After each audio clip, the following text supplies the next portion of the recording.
BELLE BREZING by Margaret Carlyle Price. Fade in. Exterior field, southern town, 1865, dusk. A child's small hands sprinkle dirt on a burlap bag, lying in a shallow grave. The bag is tied with a white ribbon. Hush, little baby, don't say a word. Mama's gonna... Child Belle, age 5, a child for whom childhood has been brief, buries the bag. She presses wildflowers on the freshly mounded earth. Wind blows. A sea of iridescent fireflies takes shape in the coming dusk. Willie always says that lightning bugs are the eyes of angels watching us. And if you catch one, you've got to set it free so it can give its light to a star. Then, when you get to that bridge between heaven and earth, the lightning bugs will be waiting there. Slowly, she opens her fingers, freeing the lightning bug. I reckon when I get to that bridge, Jesus and the lightning bugs and Willie will be waiting there for me. Waiting for me to give my light to one small star. Fireflies disappear into stars. Credits play. Soulful singing of African American spirituals underscore. Exterior, Main Street, Lexington, Kentucky, 1939. Fireflies pulse. Cicadas sing in the hot, still air. Gil Maven, a kid too skinny to carry papers, but who puts his heart into it, flies down Main Street on a pony made of tin, tossing newspapers to storefronts with practiced grace. He rides past the Kentucky movie theater, where Gone with the Wind is on the marquee. Exterior, street corner, Main and McGowan. Gil turns at the corner of Main and McGowan, gets off the bike and walks up the hill. The old Victorian houses, painted ladies, loom large.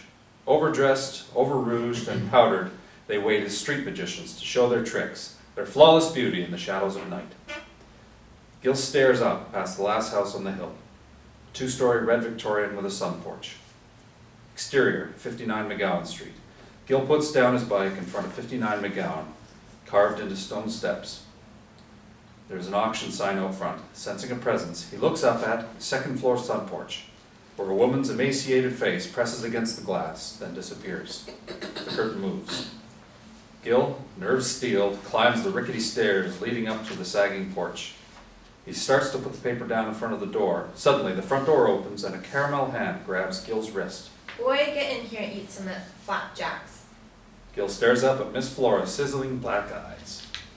Interior, 59 McGowan Street, moments later. The door opens. Gil tries slipping out of Miss Flora's grasp. She places a strong arm around his shoulders and moves him inside. He drops the newspaper with letters tucked inside. You like flapjacks? It isn't really a question. Miss Flora, who is about as tall as she is round, with gold bracelets jangling her plump wrists, escorts Gil into the front hallway. Gil follows, trying not to stare through the beads hanging down, separating the hallway from the parlor. But in the parlor, there's a life-size portrait of a nude above the mantel. Miss Flora clucks her tongue. He follows her into a kitchen. There's a black stove that's seen its share of cooking. Miss Flora's girls, all African-American, wander into the kitchen, dressed in skimpy negligees and silky things that don't cover much of anything. Rose, a small, light-skinned girl, enters, giggling with Ginger, taller. Miss Flora shoots Ginger a look. The girls hush. Girls, this is... Gil. Gil is mesmerized by Miss Flora's girls. Rose's red fingernails pick up a slice of bacon. She licks it. Let's get some of that ink off your hands. Miss Flora lifts Gil up into the edge of the sink, washes the ink off his hands, and gestures to the table. Gil sits. She puts down a plate filled with steaming hot flapjacks. He stares at the plate in front of him. Morning, Blue Eyes.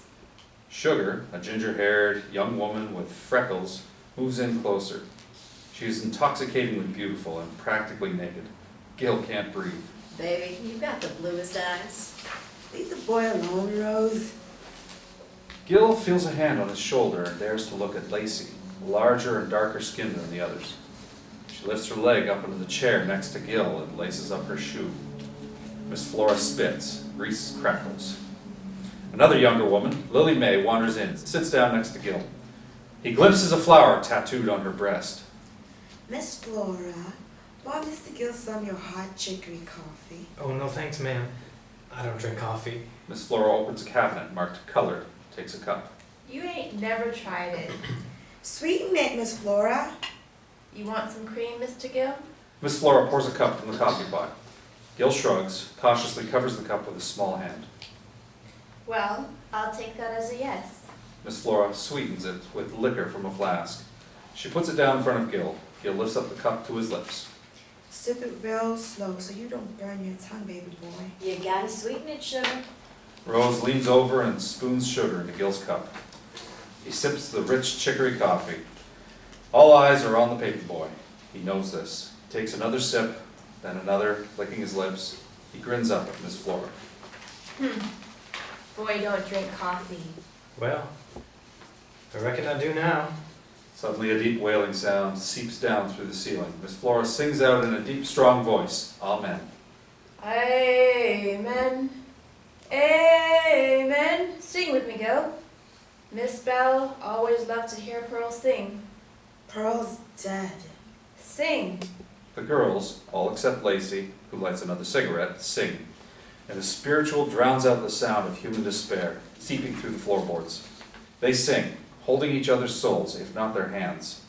They sing the old spiritual out of key, like a familiar church hymn banged out on a piano that's missing some of its keys but still plays, hitting the melody every now and then, and their voices drown out the other sound, the haunting sound of human anguish. Then the moaning stops. Miss Flora picks up Gil's plate. It's a signal that he catches on. Miss Flora, man, I got more papers. Thank you, man. It was a real pleasure to meet such real nice ladies. Bye, Blue Eyes. Miss Flora escorts Gil out of the kitchen. Interior, front hall. Gil catches on that he still has the napkin around his neck. Sorry, ma'am. Keep it. If anyone asks over at the orphanage, I ain't an orphan. you tell them that it belonged to Miss Belle Brezing. She'd want a nice young paper boy like you to have something from her house. Well, thank you, ma'am. But I ain't an orphan. My mama's just resting Wild Till. I know. 59 McGowan keeps a heap of secrets, Mr. Gill, and it won't breathe a word. No use troubling the living with secrets of the dead. Sunlight streams in through the stained glass window. Something about the way the light hits the boy's face causes Miss Flora to catch her breath. She lifts his face towards her. Mr. Gill, you any kin to Mr. Billy McBaugh? Used to work up at the water company? Billy Maben was my uncle. Well, I reckon Miss Belle would be mighty proud of you taking one of her embroidered napkins. Miss Belle liked paper boys. We have flapjacks pretty near every Sunday morning. Gil watches Miss Flora disappear, with the dangling beads back towards the kitchen. He starts to go out, but again senses a presence. Glances up the stairway. A woman's shadow falls across the stairs, then it's gone. Gil hesitates, waiting. Slowly he picks up the newspaper and letters lying on the floor. He makes his way up the ravaged stairs. Interior, Belle's bedroom, continuous. Gil stands in the doorway. The bedroom is eerily quiet, suffocatingly hot. Its fading grandeur suffocates beneath the ravages of time. Peeling wallpaper, rotted floorboards, moth-eaten curtains. Gold angels surround the bed. A moaning comes from behind a closet door. He leans down, staring through the closet door's keyhole. Interior, closet. Belle Brezing, a gaunt, elderly woman, shoots a needle into her badly bruised arm. She's wild-eyed, hair unkempt. Gil gasps. Belle looks up, staring through the keyhole at eyes belonging to a terrified Gil. Suddenly, the closet door flies open. Dying Belle, age 80, in kimono, her wildly disheveled hair falling over her face, lunges towards him. Suddenly, she sees his eyes. Wait, Something in her voice makes him turn around. please, help me. The needles broke off in my arm. Belle holds out her needle-punctured arm. A tiny trickle of blood stains her wrist where the needle lies half buried in her parchment-like skin. I'll get Miss Flora. No, she won't understand. Please. Gil stares into her eyes, light green and mesmeric. Hold still. He tries to loosen the needle. It's deep in the skin.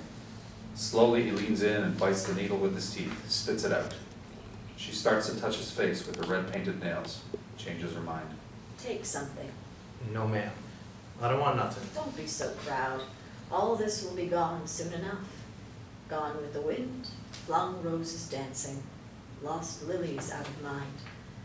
Please, I'd like for you to have something. No. It's the other way around, ma'am. I brought you something. He holds out the newspaper and letters, loosely tied. My Uncle Billy wrote these when he was dying, and he asked my mama to deliver them. I'm sorry. Sorry ain't gonna fix nothing. You broke my Uncle Billy's heart. Now, he died now, and my mama's nerves ain't good, and she's in an asylum, and I'm stuck in an orphanage. You have Billy's eyes. Something in her voice, not a plea, but rather strength, catches Bill by surprise. He looks at her, then thrusts the letters into her trembling hands. Just read them. He goes out. Dying Belle, clutching the letters to her heart, stumbles down a step into an adjacent sun porch. Belle sits in a rocking chair. She opens the first letter. As she reads, her voice fades into Billy's voice. Hello. Kitten. Miss me? I guess if you're reading this, darling, I must be one of Pearl's lightning bugs. A photo slips out from the letter. Belle picks up the photo. Close-on photograph showing Billy Maben, handsome with a devil-be-damned grin on his face. Dying Belle closes her eyes, remembers. Sound of a fiddle, distant. Exterior, Phoenix Hotel, downtown Lexington, 1887.